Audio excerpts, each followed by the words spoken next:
কি হয়েছে মেহেদী সাহেব, কিছু বলবেন আপনি? স্যার, এই মাসেও আপনার দেওয়া টার্গেটটা আমি পূরণ করতে পারিনি স্যার। তো আমি কি করব? আমার কাছে আসছেন কেন?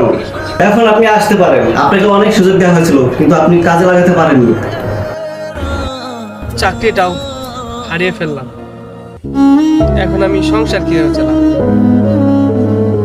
মায়ের চিকিৎসা কিভাবে করাবো, মায়ের ওষুধ টাকা কোথা থেকে জোগাড় করবো?